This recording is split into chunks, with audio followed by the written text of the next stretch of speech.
जी hello hello. अब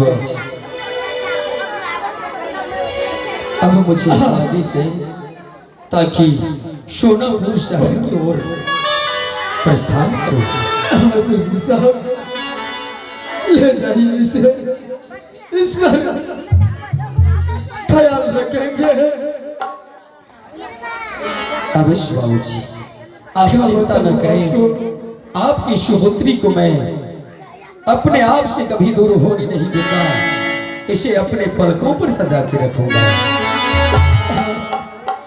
इनसे भूल तो अनेक होगी, पर इसकी भूल को क्षमा करते रहना, क्योंकि यह अभी मैदान है, बच्ची है। इनसे गलतियों तो अनेक होंगे। दूल्हे साहब बाबूजी, आप तनिक भी चिंता न करें, मैं इसकी ख्याल अच्छी तरह रखूंगा। बेटी जा अपनी ससुराल में जाकर माँ पिता की लाज को बचाना बेटी। सास ससुर की सेवा अच्छी से करना, पति पर खास ध्यान रखना, ये तुम्हारा कर्तव्य है बेटी। क्योंकि संसार में पति पूजनीय है, परमेश्वर माना गया है। पति परमेश्वर होते हैं, पति मांगों की सिंदूर होते हैं, पति हाथों की कंगन होते हैं। क्यों नहीं पिताश्री? बाबूजी, अब हमें चलने की अनुमति दें। अब आप लेकर जा सकते हैं।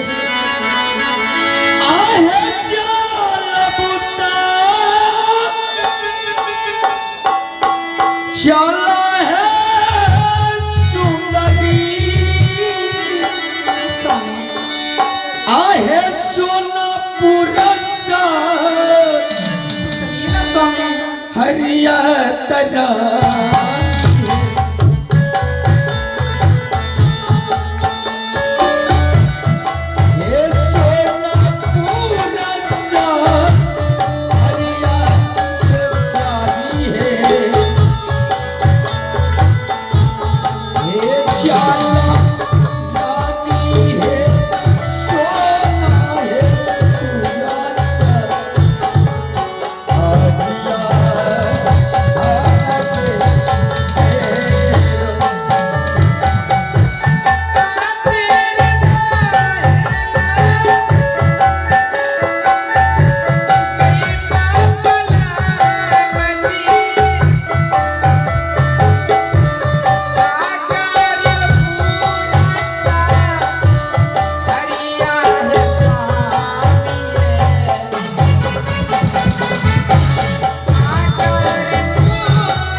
महारानी। चलते चलते क्यों नहीं सुबह का बेला, भजन संध्या का बेला, एक परमपिता परमेश्वर महादेव से कुछ दया की याचना मांग लो। क्यों नहीं, अगर तुम्हारी इच्छा ये है तो मांग सकती हो। क्यों ऐसा है? सचल रहे नहीं हरा बायस बदुल, सचल रहे ससुराल बा, सचल रहे नहीं हरा बायस बदुल, सचल रहे ससुराल बा। ऐसन बर्बादी है बदुल, सचल रहे ऐसन बर्बादी है बदुल, सचल रहे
ये अपना सोनापुर शहर है। ओहो, चलते चलते अपना सोनापुर हवेली तक पहुंच गई हूँ।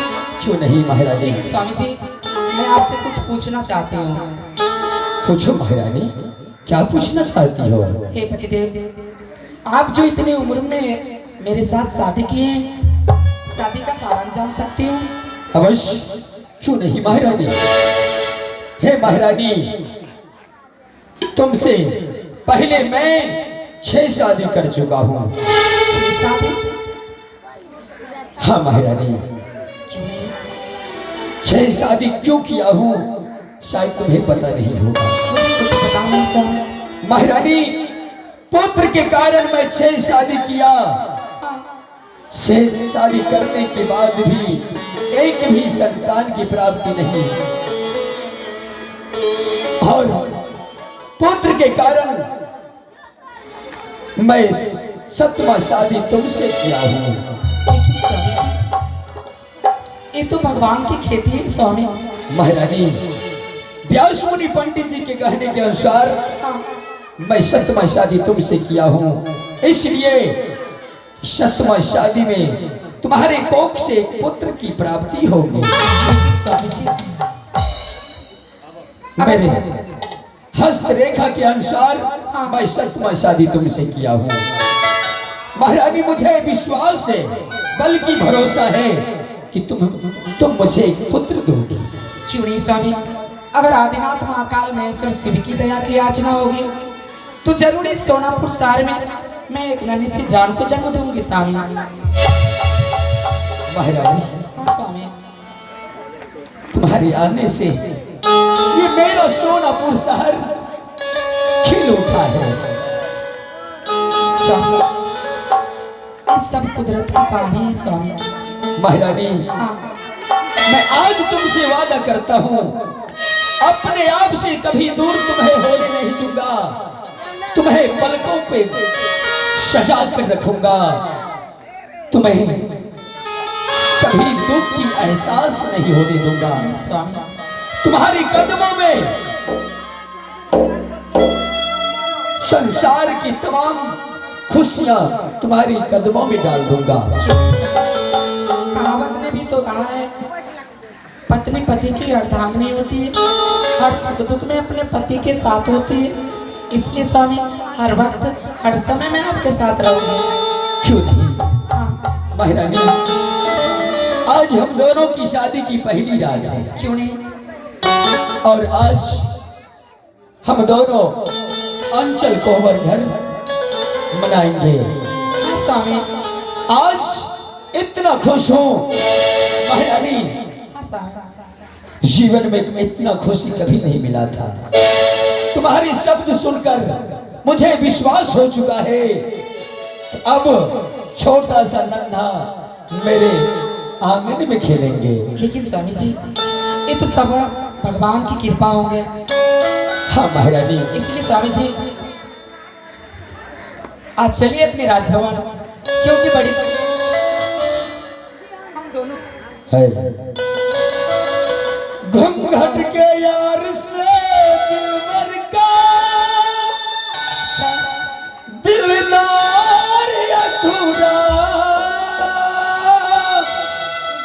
रहता है। घूंघट के यार से दिलबर का दिलदार अधूरा रहता है। जब तक ना मिले नजरों से नजर, जब तक ना मिले नजरों से नजर, प्यार अधूरा रहता है। घूंघट के यार से दिलबर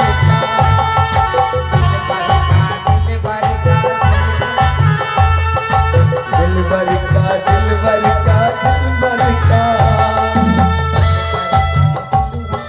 महारानी, हाँ स्वामी। अंश अपने कक्ष जाने से पहले अपनी बड़ी दीदी से मिल लो। प्रणाम स्वामी जी। आइए स्केल में। क्यों नहीं महारानी, हो गए हैं, इसलिए महारानी सो गई थी। कोई बात नहीं। हे स्वामी जी, मैं भी आपकी राह देखते देखते सुबह में सो गई थी। महारानी अवश्य अपने छोटी बहन से मिलो।